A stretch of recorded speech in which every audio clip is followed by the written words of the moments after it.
ఈ వీడియోలో ఈ వీడియోలో మనం క్లియర్‌గా మాట్లాడుకోబోయేది ముత్యాల పంట. ముత్యాలని ఎట్లా సాగు చేయాలి? మనకి ఆహ్, సముద్రం దగ్గర ఆల్చిప్పలు అట్లా దొరికేటువంటి ముత్యాల్ని మనం సాగు చేసి పంట చేయడం వల్ల మంచి రాబడి పొందొచ్చు. ఆల్రెడీ వీడియో నేను ఈ బిజినెస్ చేస్తున్న వాళ్ళతో మాట్లాడి నేను ఈ వీడియో చేస్తున్నా. ఒకే ఒక్క లైక్ అడుగుతున్నాను. ఒక 1000 లైక్స్ టార్గెట్. మీకు ప్రతి ఇన్ఫర్మేషన్ ఇస్తాను దీనికి సంబంధించి. కొంచెం ఓపికగా వీడియో లాస్ట్ వరకు చూడండి.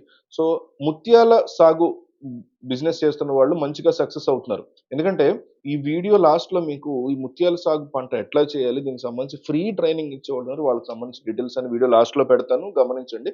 అయితే అసలు ఇది ఎట్లా వర్కౌట్ అవుద్ది? ఈ ఫార్మింగ్ ప్రాసెస్ ఎట్లా ఉంటది?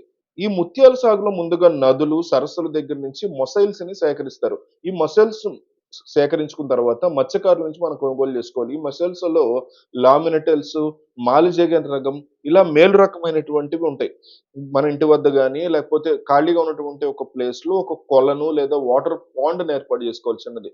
ఆ వాటర్ సప్లై అనేది ఎప్పటికప్పుడు ఉంటూ ఉండాలి దానికి. అట్లే nucleus, net type plastic buckets, plastic balls, threads ఇవన్నీ కూడా కావాల్సి ఉంటది. ఇవన్నీ సేకరించి తెచ్చుకున్నటువంటి మొసైల్స్‌ని బకెట్‌లో వేసి ఒక నెల రోజుల పాటు కొలనులో పెట్టాలి. బకెట్స్‌కి అవి కిందకి వెళ్ళిపోకుండా మన ఫోటోలో చూసిన విధంగా మీకు పైన ప్లాస్టిక్ బాల్స్‌ని కట్టాలన్నమాట. కిందకెళ్ళిపోకుండా ఉంటాయి. వాటర్‌లో ఎయ్యాలి. అలా ఒక నెల రోజుల తర్వాత అవి నెక్స్ట్ లెవెల్‌కెళ్తాయి. ఆ ఆయిస్టర్ మజిల్ లాగా అవుతాయి. గుండ్రటి న్యూక్లియస్ అని దీన్ని జాగ్రత్తగా అంటే ఇది ట్రైనింగ్ అవసరం అవుతది. యూపీఎస్ ఏ ఆకారంలో ఉంటే న్యూక్లియస్ ఆకారంలో తయారవుతది. అంటే ఏదైనా దేవుళ్ళ ఆకారంలో గాని, లేకపోతే ఏదైనా షేప్స్‌లో ఉన్నటువంటి ఆహ్, ఆల్చిప్పలు వాటిని పెడితే ఆ షేప్స్‌లో పెరల్స్ బయటకొస్తాయి ముత్యాలు. సో, ఇది ఒక్కొక్కటి అంటే న్యూక్లియస్ యొక్క ధర ఒక్కొక్క పీస్ రూ. 4 మీకు ఇండియా మార్ట్ వెబ్‌సైట్‌లో ఈజీగా దొరుకుతదనమాట. దాన్ని తెచ్చుకొని తర్వాత ఆల్చిప్పలను తీసుకెళ్ళి బకెట్‌లో, ట్రేల్లో పెట్టి నీటి తొట్టిలో ఉంచాలి. అలా చూపించినటువంటి న్యూక్లియస్ చుట్టూ కాల్షియము 540 పొరలు పేరుకుంటాయి. సో, అట్లా పొరలు పేరుకున్న తర్వాత స్పెరిల్నా, నాచు, వృక్షాలకు సంబంధించిన చిన్నవి ఇవన్నీ ఆహారంగా తీసుకుంటూ ఆల్చిప్పలన్నీ పెరుగుతూ ఉంటాయి. ఇచ్చిన ఆహారాన్ని బట్టి 12-18 నెలల్లో ముత్యాల పంట మన చేతికొస్తది.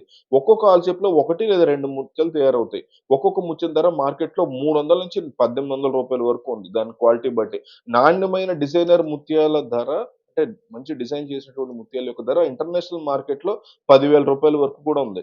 సో, 100 ఆల్చిప్పలు పెంచి మీరు 100 ముత్యాలు తయారు చేసినా ఒక్కొక్క ముత్యానికి సగటున రూ. 1000 యేసుకున్న 100 ముత్యాలకి ఈజీగా రూ. 1,00,000 ఏడాదికి మీకు ఆదాయంగా వస్తాయి. ఇక్కడ ఆల్చిప్పల యొక్క సంఖ్య పెంచుకునే కొద్దీ మీ లాభం గూడా పెరుగుతూ ఉంటుంది. సో, సాగు పద్ధతుల్లో పెంచినటువంటి ముత్యాల్ని ఫ్రెష్ వార్మింగ్ పెరల్స్ అంటారు. ఈ ముత్యాలకి ఎక్స్‌పోర్ట్‌లో అంటే ఇంటర్నేషనల్ బిజినెస్ అద్భుతంగా జరుగుతుంది. ఇలా మనం సాగు చేసినవి ఎక్కడ అమ్మాలయ్యా అంటే ఇండియామార్ట్.కామ్, ట్రేడ్‌మార్ట్.కామ్‌లో శుభ్రంగా పెరల్స్ సెల్లర్‌గా మనం రిజిస్టర్ అయ్యి అక్కడ సేల్ చేసుకోవచ్చు. అక్కడి నుంచే విదేశాలకు కూడా ఎక్స్‌పోర్ట్ చేయొచ్చు. లేదా ఆన్‌లైన్‌లో కూడా మనకు సెర్చ్ చేస్తే ఎక్స్‌పోర్టర్స్ దొరుకుతారు. వాళ్ళ ద్వారా కూడా అమ్ముకోవచ్చు. చాలా బెస్ట్ బిజినెస్ ఐడియా ఇచ్చినటువంటి కాంటాక్ట్ నంబర్ కాంటాక్ట్ అవ్వండి. వాళ్ళు ట్రైనింగ్ అది ఇస్తారు. మీకు చాలా మంచి ఐడియా ఇది. సో, ఒక్క లైక్ ఇవ్వండి. నేను చాలా మాట్లాడి అందరితో డిస్కస్ చేసి వీడియోలు చేస్తున్నాను కాబట్టి ఒకే ఒక్క like. Thank you so much.